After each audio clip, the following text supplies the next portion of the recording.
All right. Hello. Welcome everybody to my July ED chat for the St. Louis Area Diaper Bank. I'm Muriel Smith, Executive Director. And today I have with me Joe Monahan, who is the Manager of Youth Services at the St. Louis Public Library. And the St. Louis Public Library has been partnering with the Diaper Bank for a few years now on our period supply program. So they give out period kits, and then recently started to partner with our diaper program and distributing diapers. So welcome, Joe. How are you? I am wonderful. Hello, how are you doing? I'm good, thanks. So just tell us a little bit about why the library decided to partner with the Diaper Bank on these two programs, and how, if you know, how our relationship got started to begin with, and then how the programs are going so far. Yeah, so the relationship, it started with you all reaching out to us to see if we were interested. We were, because the library meets all kinds of community needs. I think people obviously associate public libraries with books, and we definitely have those. But we, especially in St. Louis City, we're really a critical community resource in a ton of different ways. And we really recognize that role we play. So when the thought came up, originally we started with period supplies, and we did a limited pilot at 4 of our locations. And we ran that pilot for about a year and got really positive feedback from users. Customers were grateful we were offering it. Staff too, when I checked in with them, all the staff involved with the program were really strong advocates for it. They felt like they were seeing that we were meeting a need and really advocated that we continue it. So since then, we've expanded to all 16 of our locations across the city. So at any of those, anytime we're open, someone could come in and request a period supply kit, and we will have it for them. That's great. And how's it going so far? Has it been well received? Do all 16 locations get, lots of people coming to pick up the kits? Do people in the community, I guess, seem to know, and that's why they come to the library, or do they just discover it when they get to the library? So I would say it's a mix.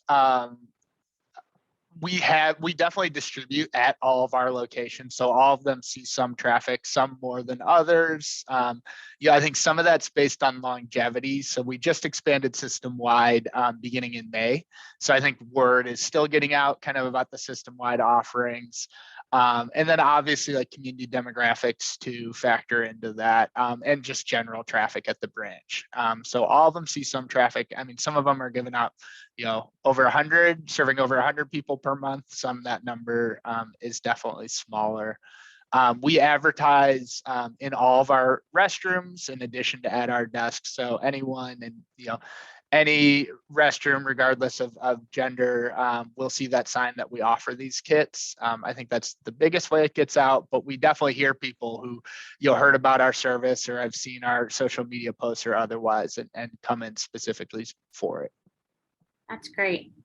Are there, I know we've partnered on a couple other things recently, I think with the sewing club, and then there's another group at the St. Louis the library there that we partnered with, and I think one of our staff members spoke or something like that. Is there anything else as far as like additional resources that we could also partner on, like having we've talked about, and I know you guys just started with the diaper program, distributing diapers, but we're looking at maybe adding a potty training program as well, that we could pilot at the library, maybe for people to get information about potty training, or more education around periods, and having like a group discussion or club or something like that, for younger people that have periods that might want more information about them. Yeah, absolutely. I'll say we are, we're doing a Period 101 program this fall, specifically for youth. I believe that's in partnership with you all, Muriel. I'll have to double check. We're offering 500 programs this fall, so that's one of them. I don't have the full details. Yeah, I think that's something we've seen and heard, especially with young people, that health curricula at different schools are just, might not have the same level of, kind of those educational opportunities everywhere. So again, we're a resource for information in the community. And we work with a lot of local partners on things like that. So yeah, I think that sounds awesome. Parenting, classes that empower parents. I'm someone who recently potty trained someone and probably would have appreciated that class too. So yeah, that all sounds awesome. Yeah, that's great. We find that there's another diaper bank in Kansas City that has a great potty training program that we thought would also be helpful here. Our diaper program, we distribute diapers through a certain size, and then we also have pull-ups. But I'm sure with a lot of families, it would be helpful to get, instead of going into pull-ups, they could use, do diaper training, and that would help save money on pull-ups as well. So are you, when people are coming and picking up the period kits, and you may not know this, but do they, I guess, does it range in their age or their background? Is it like parents coming to get items for their child, or is it or grandparents? What's the kind of makeup, I guess? I'd say all of the above. We really have seen everything. We've seen young people requesting kits for themselves, adults requesting kits for themselves, parents and guardians getting it on behalf of their family. So one thing that I really appreciate about the partnership too is that, there aren't really any questions asked when someone says that they need a kit, right? We do ask them for some optional demographic info, but beyond that, regardless of their gender, presentation, or anything, if they come up and say they need a kit, we're able to give them one. So that's something we really value, just from a privacy perspective, and recognizing that all kinds of folks have needs. I'll say too, we definitely have people who come back month after month because they know we'll still offer it. And I think that speaks to the, period poverty issue that you all have done a really important job of highlighting is, this is a significant cost on a monthly basis for folks. So the fact that we're able to provide that for them is really great. Right, that's good. Thanks. And then for the diaper program, I know you just started that recently at 2 locations.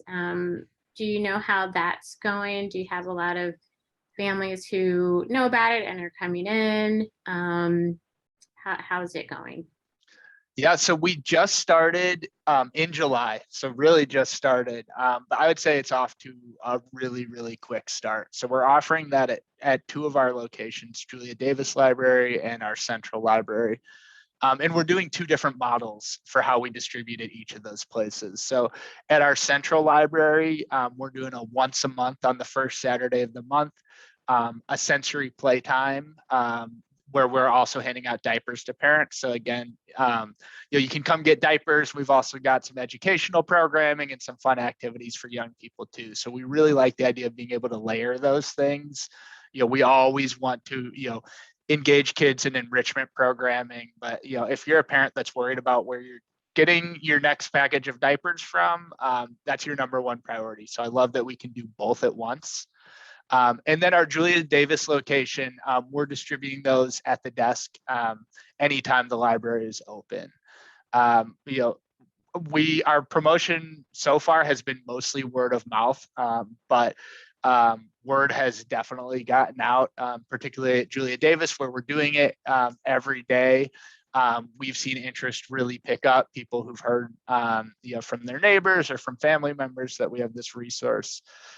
So in less than a month, we've already served almost 200 kids at that Julia Davis site, which is, shows you that there was a real need there. So I'm really proud that we're able to help people with that. Yeah, that's great. That is a lot over in the course of a month. And the months, I know it'll be over in a couple of days, but that's still a lot, 200 in just Yeah.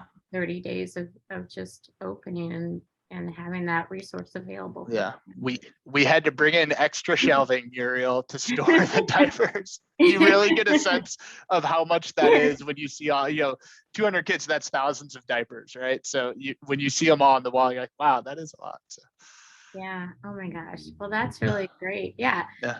I mean, and hopefully once we get our potty training course off the ground, we can also offer that, at least starting at the Julia Davis branch, or Central, Yeah. both. But I think that would be a good complement to families coming and being able, getting the diapers. They could also have access to that. Yeah, I love that. Yeah. So is there anything else that I know we talked about this a little bit before we started, but any other areas, education wise, that, you think would be helpful for the diaper bank to partner with the library on? I think that the general awareness work that you all do around period poverty, because we've gotten some questions for folks of, why are you offering this? This doesn't seem aligned with your mission. That's not what you're about. And we're able to say, well, actually, it really is. There's statistics on number of young women who miss school because they don't have period products, or can't make use of the library, right? Can't come to the library because they're on their period. So I think you all, kind of with your fact sheets and other things, have really helped us to, provide us those tools and talking points to spread awareness on that. So I think, ongoing things around that are powerful. I also want to highlight the period supply drive we did this past May.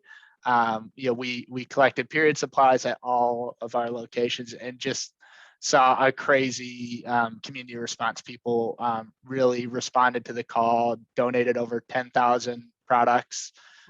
Again, had us scrambling in a good way because our bins kept filling up. So we had to go pick them up. And that showed me too of, our community wanted to support this effort, wanted to be involved. And, so when we were able to offer that outlet, they really jumped on it, which was really cool to see. Yeah, that is really cool to see. I didn't know it was 10,000. That's a lot. Yeah. That's great. And that was not really the first time. That was kind of the first this type of event that we were doing for Fill the Cove during Period Poverty Awareness Week. So that's good to hear. We'll look at doing that again next year if the library is on board to help us. Oh, yeah. I don't think we have a choice. If we didn't want, I think our customers would be demanding we do it again. Yeah, so we would love to do that again. Yeah, that's great.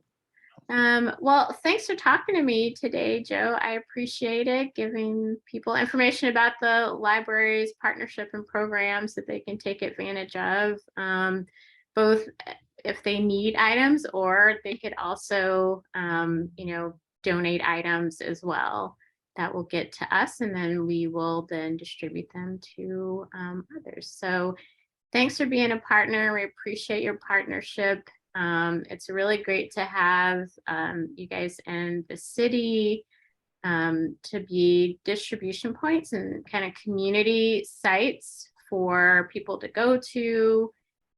And you have 16 locations, which is great. So there's a lot of access for people to have for the products that they need on a regular basis. So thank you so much for your partnership, and thanks for talking to me today. Yeah, thank you, Muriel, and thanks for all you and your team do. You're welcome. Bye, everybody.